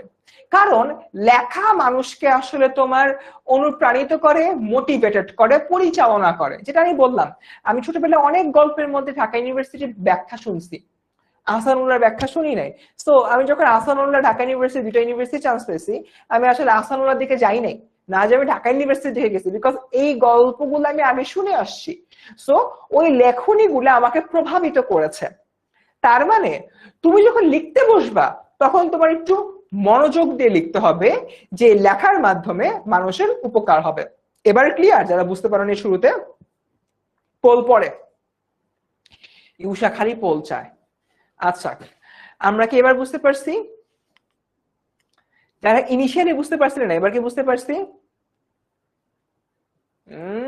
তানজিম আন্টি পাশে ছিল তাই রিপ্লাই দিতে পারতেছেন, এটা বলতেছে। হায় রে, ও তানজিম না তাজনিম। আচ্ছা আমরা কি এবার বুঝতে পারছি? রমজান আমরা কি বুঝতে পারছি এবার 3 নাম্বার পয়েন্টটা? আচ্ছা ঠিক আছে। নিপুমনি বলছে কিছুটা। নিপুমনি খুবই সিম্পল, তুমি যখন লিখবা ভালোর জন্য লিখবা, মানুষের ভালোর জন্য, মানুষের মনের উন্নতির জন্য। ঠিক আছে, ডান। এবার আসি, যাহারা অন্য উদ্দেশ্যে লেখেন। অন্য উদ্দেশ্য বলতে মঙ্গলের জন্য না, মঙ্গলের জন্য না, নাম্বার 1। নাম্বার 2 তোমার হচ্ছে টাকার জন্য। যারা মানুষের মঙ্গলের জন্য লেখে না, শুধুমাত্র টাকার জন্য লেখে, তাহাদিগকে যাত্রাওয়ালা প্রভৃতি নিজ ব্যবসায়ী দিগের সঙ্গে গণ্য করা যেতে পারে। যাত্রাওয়ালা গ্রামীণ কালচারে বা গ্রামীণ জীবনে আমরা যাত্রা বা এই ধরনের বেশ কিছু আয়োজন দেখতে পাই। এই যে তোমার আয়োজনগুলো আছে, এই আয়োজনগুলোকে আমরা কি বলতে পারি? মানে এই আয়োজনগুলো খুবই তোমার নিম্ন গোত্রের আয়োজন হিসেবে দেখানো হয়। মানে আমরা যদি চিন্তা করি একজন ব্যবসা, আমি কোনো পেশাকে হচ্ছে আন্ডারমাইন করতেছি না, বুঝানোর স্বার্থে উদাহরণ দিচ্ছি। সাপোজ একজন সরকারি অফিসের বড় কর্মকর্তা আর আরেকজন রিক্সা চালক। কম্পারেটিভলি আমরা অবভিয়াসলি রিক্সা চালককে আগে সালাম দেই না, আমরা কি করি ওই সরকারি অফিসের বড় কর্মকর্তাকে সালাম দিই, রাইট? যদি এটা ঠিক না, বাট এটাই আমরা এক্স্যাক্টলি করি। এখন কথা হচ্ছে যাহারা অন্য উদ্দেশ্য লেখেন তাহাদিগকে যাত্রাওয়ালা বা প্রভৃতি নিজ ব্যবসায়ীদের সঙ্গে তুলনা করা যেতে পারে। অর্থাৎ যাত্রাপালা যেটা রয়েছে, যেটা গ্রামীণ অঞ্চলের হলো গিয়ে একটা কালচার, সেই যাত্রা যারা আয়োজন করে তাদের খুবই নিচ হিসেবে দেখা হয়, লোয়েস্ট ক্যাটাগরির মানুষ হিসেবে দেখানো হয়। এই যে বিষয়টা, এটা এখানে বেসিক্যালি বলা হচ্ছে। ওকে, ডান। তার মানে বলা হয় যে যারা মানুষের মঙ্গলের জন্য লেখে না, রাদার তোমার হচ্ছে টাকার জন্য লিখতেছে, তারা আসলে যাত্রাপালার আয়োজকদের মতো নিম্ন শ্রেণীর ব্যবসায়ী। বুঝছি আমরা এবার এটা? ওকে, ডান। আচ্ছা, আমরা এবার একটু 4 নাম্বারটা একটু পড়বো। 4 নাম্বারটা আমি অবশ্যই বুঝাবো, তার আগে তোমরা এবার একবার একটু রিভিশন দাও, তো একবার একটু রিডিং পড়ো, নর্মাল রিডিং পড়ো। সাপোজ হচ্ছে গিয়ে গাছের পাতা সবুজ, গাছের পাতা সবুজ, গাছের পাতা সবুজ, এরকম হচ্ছে, একটু জাস্ট রিডিং পড়ো। একবার রিডিং পড়লে আমার আসলে পড়াতে সুবিধা হয়। আমি যেটা বুঝলাম আমি নিজের মতো করে বুঝাই যাচ্ছি, আর তোমরা ইন্টারাক্ট করতেছো না দেখে অনেকে পড়াটা বুঝতে পারতেছো না। বুঝছো? একটু তোমরা রিডিং পড়ো তো, একটু তোমরা রিডিং পড়ো, একটু রিডিং পড়ো। হ্যাঁ, সিকিউ আসতে পারে।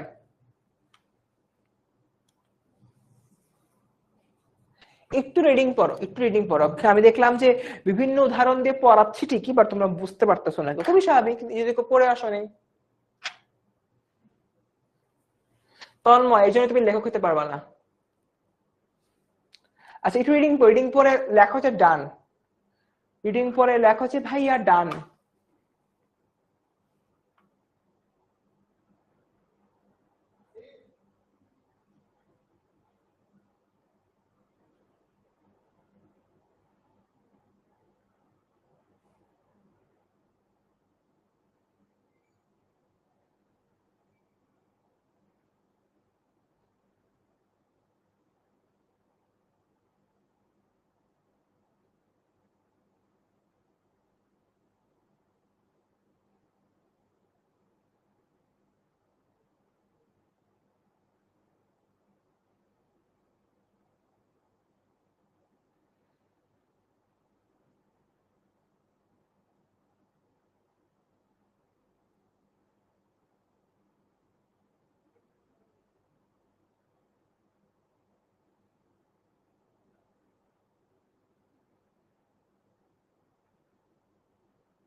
ওকে, ডান।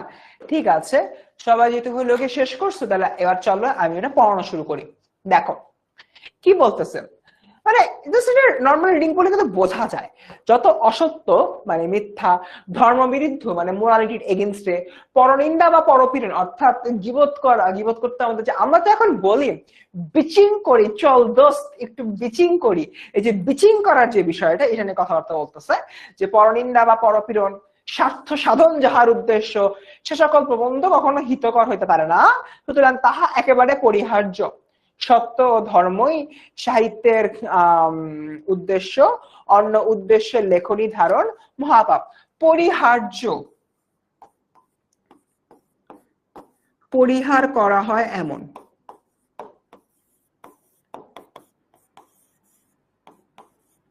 পরিহার্য মানে কি বাবারা? পরিহার করা হয় এমন। হায় হায়। আচ্ছা, তো দেখো, যত অসত্য, ধর্ম বিরুদ্ধ, পরনিন্দা বা পরপীড়ন বা স্বার্থ সাধন যার উদ্দেশ্য প্রবন্ধ কখনো হিতকর হইতে পারে না। অর্থাৎ যে প্রবন্ধে তোমাকে মিথ্যা কথা বলায়, যে প্রবন্ধে তোমাকে পরনিন্দা করে, বা গীবত করে, বিচিং করে, যে প্রবন্ধে তোমার হচ্ছে ধর্ম বিরুদ্ধ বা ধর্মের এগেইনস্টে বিষয় নিয়ে কথাবার্তা বলে, নৈতিকতার বিরুদ্ধে তোমার হলে কথাবার্তা বলে, সেক্ষেত্রে আমরা কি দেখি, সেটাই হচ্ছে গিয়ে আমার আসলে পরিহার্য উপন্যাস বা পরিহার্য লেখনী, অর্থাৎ পরিহার করতে হবে এমন। কারণ যদি আমরা কোনো প্রবন্ধে দেখতে পাই বা কোনো লেখনীতে দেখতে পাই যে সত্য ও ধর্মকে অ্যাভয়েড করা হয়েছে, তার মানে ওই লেখনীর আসলে কোনো আলাদা কোনো উদ্দেশ্য নাই, ওইটা তোমার আমার জন্য ক্ষতিকর, এটা পড়ো না, ঠিক আছে? না পড়ে আসো, আমরা ভালো কিছু লেখাপড়া করি। ডান, আগাই সামনের দিকে। এরপর দেখি, যাহা লিখিবেন তাহা হঠাৎ ছাপাইবেন না, কিছুকাল ফেলিয়া রাখবেন, কিছুকাল পরে উহা সংশোধন করিবেন, তাহলে দেখিবেন প্রবন্ধে অনেক দোষ আছে। কাব্য, নাটক, উপন্যাস ২-১ বৎসর ফেলিয়া রাখিয়া তারপর সংশোধন করিলে বিশেষ উৎকর্ষ লাভ করেন। যাহারা সাময়িক সাহিত্যের কার্যের প্রতি, তাহাদের পক্ষে নিয়ম রক্ষাটি ঘটিয়া উঠে না, এই জন্য সাময়িক সাহিত্য লেখকের পক্ষে অবনতিকর। আচ্ছা, তোমাদেরকে একটা মজার এক্সাম্পল দিই। ফেসবুকে, তোমার তো মোটামুটি সবারই ফেসবুক হলো গে আছে, ফেসবুকে ওই যে মেমোরিজ আসে না, মেমোরিজ। সো সাপোজ ২০২৫ সালে তোমার একটা মেমোরিজ আসলে ২০২০ সাল দিককার কোন একটা পোস্ট, ওই পোস্টটা দেখে তোমার এখন ক্রিঞ্জ ফিল হয়েছে যে ইউ, এটা আমি লিখছি, ইয়াল্লাহ, এরকম কোন ক্রিঞ্জ ফিল হয়েছে? তারপর ২০২৫ সালে, এটা ২০২৫ সালে ২৮ সেপ্টেম্বর, ২০২০ সালের ২৮ সেপ্টেম্বর তুমি একটা পোস্ট দিচ্ছ, ওই পোস্ট তোমার মেমোরিতে আসছে, মেমোরিটা তুমি হলো দেখছো, দেখার পরে তো আমার এটা আমি লিখছি, ইস, এই ফিলটা হয়েছে কারণ? একটু বলো তো। এই চ্যাপ্টারটাই খুবই ইম্পর্টেন্ট, সৌরভ মনে বুঝতে পারছেন? হ্যাঁ বাবা, ইম্পর্টেন্ট এটা। এরকম ক্রিঞ্জ ফিল হয়েছে কারণ? এটা কি লিখছে আল্লাহ, এরকম কোন ফিল হয়েছে? একটু বলো, দ্রুত দ্রুত দ্রুত। অলওয়েজ মালিহা বলতেছে, তাওসে বলতেছে হ্যাঁ, নাহিদা হেসে মরে যাচ্ছে, এরকম ফিল কি হয়? থ্যাংক ইউ সালাম। ফারিহা বলতেছে হ্যাঁ ভাইয়া হয়। আচ্ছা, আমার কোন মেমোরি নাই। আচ্ছা, আরে মোবাশ্বেরার তো অবস্থা খুবই খারাপ। আচ্ছা ভাই, আমি তো এফবি খুলছি 25, ওরে বাবা, ইউসা তো আরো জোস, ইউসা এই ফিল 2030 সালে পাবে আর কি। আচ্ছা, হয়েছে ভাই, এক্স্যাক্টলি এক্স্যাক্টলি এটা, এটাই লেখক বলছে। লেখক বলছে যে তুমি আজকের লেখা লিখবা, লেখাকে ফালায় রাখবা, ফালায় রেখে ২-৩ বছর পর আবার লেখাটা পড়ো, তখন লেখাটা পরে বল এটা আমি লিখছি, ইয়াক, লেখাটা তুমি নিজেই ফেলে দিবা। সো বেসিক্যালি সাহিত্য রচনা করার সময় সাহিত্যটাকে আমরা যদি হলো একটা ফেসবুক পোস্ট হিসাবে চিন্তা করি, আমাদের কিন্তু দেখা যায় যে ১ বছর পরে নিজের ১ বছর আগের পোস্ট দেখলে বিরক্ত লাগে, ইউ ইউ লাগে। সাহিত্যটা ঠিক তেমনি তাই, আমরা যে কাজটা করব, নিজের লেখনী কিছুদিন ফেলে রেখে আবার কয়েকদিন পরে পড়বো, পড়তে গেলে মনে হবে যে এই লাইনটা তো এভাবে না লিখে আমি ওভাবে লিখতে পারতাম, ওভাবে যদি লিখতে পারি তাহলে ওটা বলতে পারতাম। সো এই যে ম্যাটারটা, এটা এখানে বেসিক্যালি বোঝানো হয়েছে, নাম্বার 1। নাম্বার 2, এখানে আরেকটা বিষয় বলা হয়েছে, যাহারা সাময়িক সাহিত্যের কার্যের প্রতি, সাময়িক সাহিত্যের কার্যের প্রতি, তাহাদের পক্ষে এই নিয়ম রক্ষাটি ঘটিয়া ওঠে না, এই জন্য সাময়িক সাহিত্য লেখকের পক্ষে অবনতিকর। সাময়িক সাহিত্য মানে ওই যে যেটা হইলো কি অ্যাকচুয়ালি হয় পরীক্ষার আগের, মানে যখন পরীক্ষার তারিখ দেয়, সাপোজ পরীক্ষা সেপ্টেম্বর মাসে, তুমি জানুয়ারি মাসে জানলা, তুমি তখন থেকে আজকে থেকে রেগুলার পড়বো, দৈনিক 4 ঘন্টা পড়লে পরীক্ষার আগে ফাটাই দিব, টাক টাক টাক টাক, বাট অ্যাপারেন্টলি পরীক্ষার আগে রাতে পড়তে বসো, সো ব্যাড। সো এক্স্যাক্টলি এটাই বলতেছে যে যারা সাময়িক সাহিত্য, তোমরা সাময়িক পড়াশোনা করো, আর যারা সাময়িক সাহিত্য রচনা করে, মানে কিছু কাল সাহিত্য রচনা করে আবার সাহিত্য রচনা করে না, তাদের জন্য লেখা ফেলে রেখে লেখা আবার দেখার যে কাজটা, এটা কিন্তু আসলে তোমার হয় না, এটাই বেসিক্যালি এখানে বলা হচ্ছে। ক্লিয়ার আমরা সবাই 5 নম্বর পয়েন্টটা? আব্বা জানেরা 5 নম্বর পয়েন্টের আপনাদের কারো কোনো সমস্যা আছে? আল্লাহ রে, গলাটা তো গেল আজকে আমার। 5 নম্বর পয়েন্টে আপনাদের কারো কোনো সমস্যা আছে? একটু বলি তো বাবারা।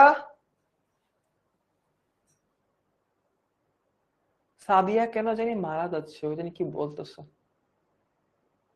আচ্ছা, আমার আগের কবিতাগুলো দেখলে অনেক হাসি পায়, আমারও হাসি পায়, আমি যে কি লিখতাম আগে, আল্লাহ আল্লাহ আল্লাহ, ছোটবেলায় কত কিছু যে করতাম। আচ্ছা ঠিক আছে স্যার, আমাদের কলেজে পরীক্ষা না হবে কোনো সাজেশন দেন। আমি আগেই বলছি আমি ফার্স্ট ইয়ারে কারোর কোনো সাজেশন দিই না। মানে ফার্স্ট ইয়ারের ফাইনাল পরীক্ষায় 10টা টপিক দিছে, 10টা টপিক থেকে যদি বলো যে ভাইয়া কোনটা important, that's a different case, বলে দিয়েছে 10টার মধ্যে এই 5টা ইম্পর্টেন্ট। বাট তুই এটা পার্টিকুলার টপিক থেকে সাজেশন দিচ্ছ, সরি টু সে আমি এটা দেই না, কারণ এটা তোমার জন্য ক্ষতি করে। আচ্ছা ঠিক আছে না, সো মোটামুটি এতটুকুই। 5 নাম্বার যে পয়েন্টারটা এক বাক্যে যদি বলি, তুমি যখন কোনো কিছু লিখবা কিছুদিন ফেলে রাখবা, কিছুদিন ফেলে রাখার পর আবার যখন রিভাইজ করতে নিবা তখন দেখবা যে এখানে তো অনেক ইম্পর্টেন্ট থিংস শেয়ার করছে, so I need to rectify it. So তুমি আবার রেকটিফাই করে সাবমিট করে দিবা, দ্যাটস ইট। আচ্ছা না, এরপর দেখি আমার পরবর্তীতে 6 নাম্বার, যে বিষয়ে যাহার অধিকার নাই সেই বিষয়ে তাহার হস্তক্ষেপ অকর্তব্য। এটি সোজা কথা, কিন্তু সাময়িক সাহিত্যতে এই নিয়মটি রক্ষিত হয় না। যে বিষয়ে যাহার অধিকার নাই সেই বিষয়ে তার হস্তক্ষেপ অকর্তব্য, অর্থাৎ একটা বিষয়ে তোমার অধিকার নাই। ফর এন এক্সাম্পল, আমি ইংরেজি পড়াইতে পারি না, দুর্জয় পড়াইতে পারে। এখন আমি যদি এসে বলো, এই বাচ্চারা শোনো, from tomorrow I will teach you English and you guys need to take preparation to learn English with me. হ্যাঁ, 3টা খুব সুন্দর সুন্দর ইংরেজি লাইন বলছি, আমিও ভাবতে পারি ইয়েস আমিও ভালো করে ইংরেজি পড়াতে পারি। কালকে এসে am, is, are, was, were, completing sentence, narration, transformation, the voice, active voice, passive voice, fill in the blanks, তারপর কি কি জানি তোমাদের আছে সব পড়ানো শুরু করলাম। বাট আমি তো এই যে পারি না ইংরেজিটা পড়াইতে, আমি হয়তো ইংরেজিতে ভালোভাবে কথা বলতে পারি বাট আমি তো ইংরেজিটা পড়াইতে পারি না। বাট আমি পড়ানো শুরু করলাম, প্রথম দিন ভালো লাগবে, দ্বিতীয় দিন ভালো লাগবে, তৃতীয় দিন লাথি মারবা। এক্স্যাক্টলি এই জিনিসটা মানে যে কেউ ক্ষেত্রে আমার ভালো জোন হচ্ছে বাংলা, আমি বাংলা ভালো পড়াই, আমি পৌরনীতি ও সুশাসন ভালো পড়াই, আমি এগুলাই বেসিক্যালি তোমাদেরকে পড়াই, রাইট? আমি যদি কালকে থেকে ইংরেজি পড়ানো শুরু করি বা বায়োলজি পড়ানো শুরু করি, তোমার তো আমাকে এসে মারবা। সো এক্স্যাক্টলি এটাই কবি বলছেন যে যার যে বিষয়ে অধিকার নাই, অধিকার নাই বলতে বোঝানো হচ্ছে পারদর্শিতা নাই, সেই বিষয়টা অ্যাকচুয়ালি তোমার অ্যাবজর্ভ না করাই ভালো। তার কারণ হচ্ছে এতে করে জিনিসটা হবে তুমি নিজের যা ছিল সেটাও হারাবা। আমি 4-5 দিন ইংলিশ টানা পড়াই থেকে বাংলা যা পড়াইতে পারতাম ওটা যাবো ভুইলে, আর ওইটা ভুইলে যে তোমার দেখা যাবে যে বাংলাও পড়াইতে পারতাম ওটাও গেল গা, ইংলিশ তো পড়াইতে পারি না, ওটা তো চলেই যায়। মানে খাঁটি বাংলা ভাষা বলতে গেলে আমও গেল ছালাও গেল, এরকম হলো গিয়ে একটা অবস্থা। ঠিক আছে, ডান। এটা এখানে মূলত বলা হচ্ছে যে এই ধরনের কাজ সাহিত্যতে করা যাবে না। এরপর দেখি 7, মোটামুটি আমরা এই পয়েন্টারটা শেষ করি, বাকি যে পয়েন্টার গুলো থাকবে 8, 9, 10, 11, 12, 13 এটা বেসিক্যালি পেইড ক্লাস আমরা পড়বো। আমরা একটু হচ্ছে কি কয়েকটা এমসিকিউ সলভ করে একটা সিকিউর দিকে যাব। ঠিক আছে, দেখি, বিদ্যা প্রকাশের চেষ্টা করবেন না, বিদ্যা থাকিলে তাহা আপনি আপনি প্রকাশিত হয়, চেষ্টা করিতে হয় না। আচ্ছা, এটা খুবই হলো কি মজার বিষয়, বিদ্যা প্রকাশের চেষ্টা করবেন না।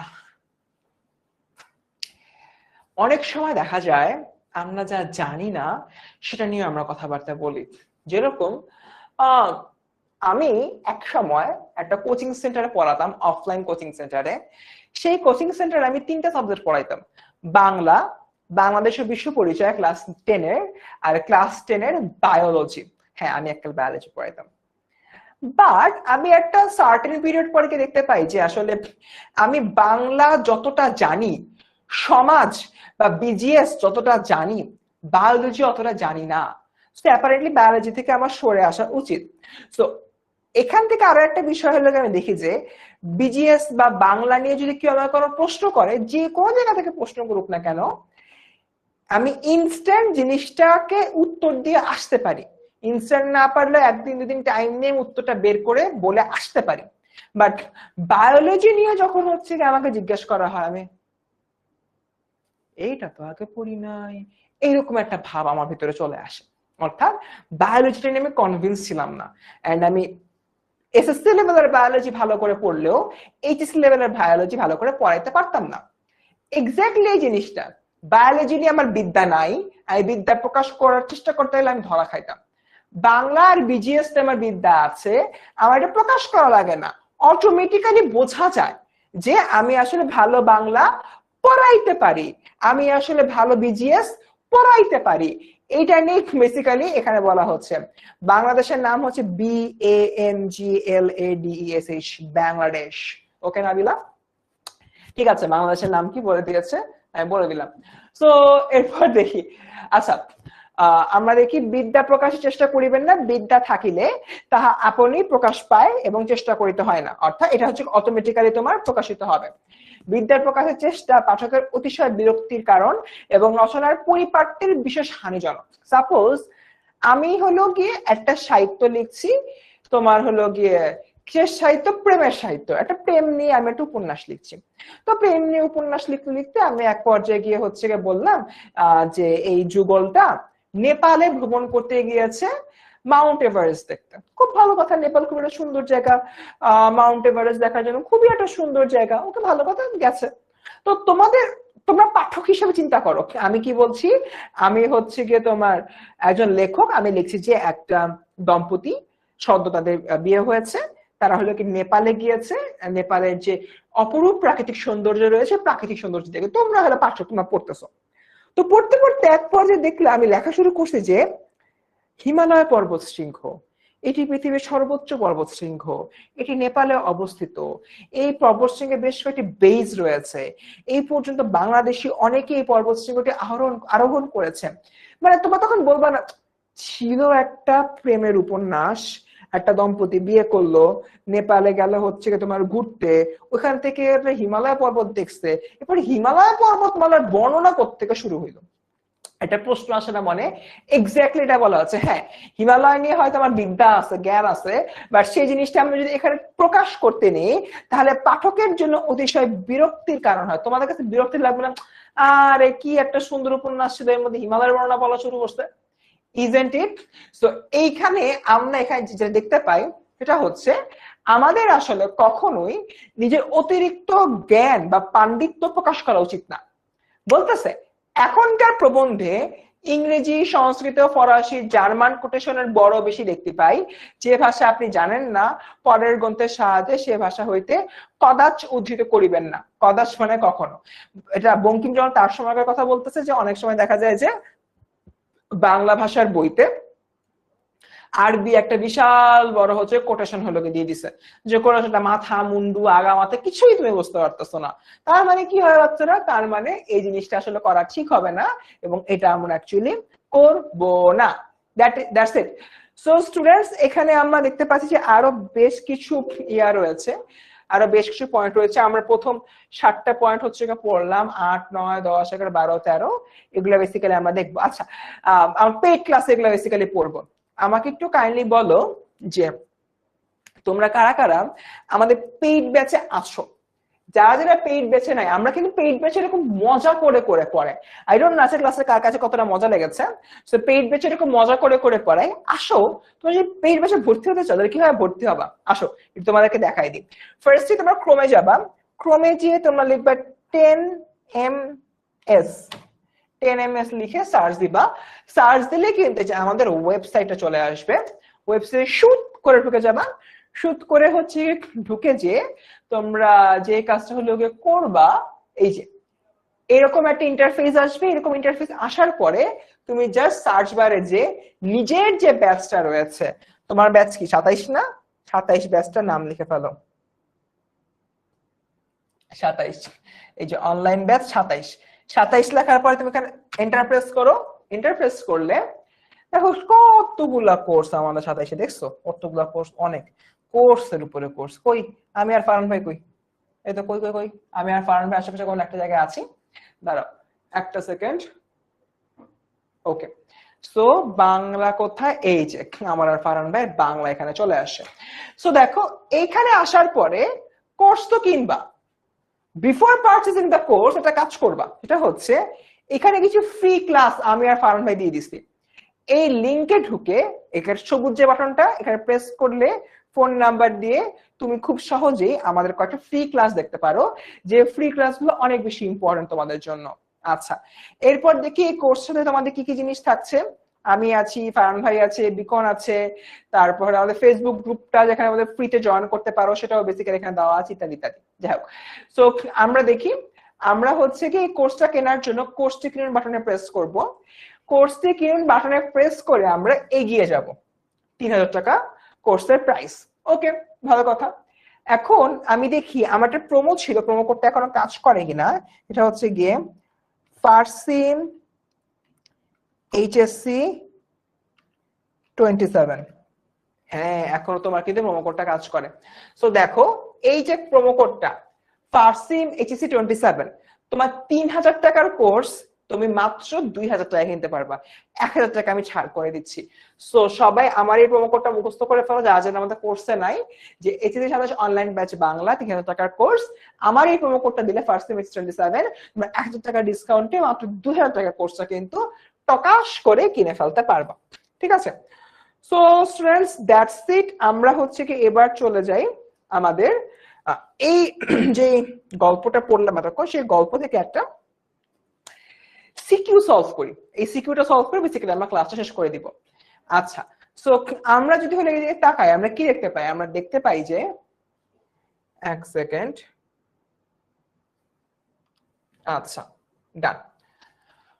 ওকে, কাজী মোতাহার হোসেনের মতে মানুষের প্রচেষ্টায় মানুষের জন্যই সাহিত্য রচিত হয়, তাহা যদি মানব রহিত বা মানব সভ্যতার ক্রমোন্নতির দিকে নির্দেশ না করে তবে বড়ই আক্ষেপের কথা। অর্থাৎ সাহিত্য আমরা কি নিয়ে চিন্তা করি? মানব বিকাশের ক্ষেত্রে, মানব বিকাশের জন্য বেসিক্যালি আমরা চিন্তা করি। ওকে, সুতরাং বিষয়টি পরিষ্কার করলে ভালো হবে যে মানুষ ভালো করবে, এটাই স্বাভাবিকতা দাবি। সুতরাং মানুষের সাহিত্য মানুষের কল্যাণ নিশ্চিত করবে, এটাও স্বাভাবিক। তথ্যসূত্র স্বাধীনতার জন্য ইত্যাদি। আচ্ছা, বঙ্কিমচন্দ্র চট্টোপাধ্যায় কত সালে জন্মগ্রহণ করেন? ইত্যাদি ইত্যাদি। 1838 সালে। লেখা ভালো হলে যশ আপনা আপনি আসবে। একটু আগে আমরা বেসিক্যালি এটা নিয়ে কথাবার্তা হলোকে বলছি, সো এটা নিয়ে আর কোনো কিছু নাই। গ নম্বর দেখি, উদ্দীপকের বাঙ্গালা নব্য লেখক দিকের প্রতিনিবেদনে প্রবন্ধের কোন বিষয়টা হলোকে ফুটে উঠেছে? এই যে আমি বললাম না, তোমার সাহিত্যের যে তোমার কল্যাণের বিষয়টা, সে কল্যাণটা, অর্থাৎ তুমি যদি সাহিত্যের মাধ্যমে কল্যাণ করতে পারো তবেই জিনিসটা জমবে, নচেত জমবে না। হ্যাঁ, এটা মেইন বইয়ের সিকিউ। আচ্ছা, একজন বলতেছে প্রোমো কোডটা কি জানো? ওকে, আমি তার জন্য প্রোমো কোডটা এখানে লিখে দিচ্ছি। প্রোমো কোডটা হচ্ছে 1000 টাকা ডিসকাউন্ট পেতে ফারসিম এইচএসসি 27, ফারসিম এইচএসসি 27 এই প্রোমো কোডটা দিয়ে বাংলা কোর্স কিনলে তোমরা 1000 টাকা ডিসকাউন্ট পেয়ে যাবা। ওকে, ডান। ফারসিম এইচএসসি 27, এই তো আনিসা বলে দিচ্ছ, thank you Anisa. Done. Okay, so এতটুকু মোটামুটি আমাদের ঘ নম্বর উদ্দীপকের আলোচ্য বলতে খণ্ডাংশ মাত্র। অবভিয়াসলি এখানে তোমার শুধুমাত্র সাহিত্যের কল্যাণ নিয়ে কথাবার্তা বলা হয়েছে, বাট আমাদের পুরো প্রবন্ধটার মধ্যে কিভাবে সাহিত্য লিখতে হয় সেটা নিয়ে বেসিক্যালি আলোচনা করা হয়েছে। তো মোটামুটি দ্যাটস ইট। এবার একটু আমাকে বলো, কারোর কি আর কোনো প্রশ্ন আছে আজকের ক্লাস নিয়ে? আজকের ক্লাস থেকে কারোর কোনো প্রশ্ন রয়েছে আর বাচ্চারা? না হলে আমি ক্লাসটা এখন শেষ করব। ওকে,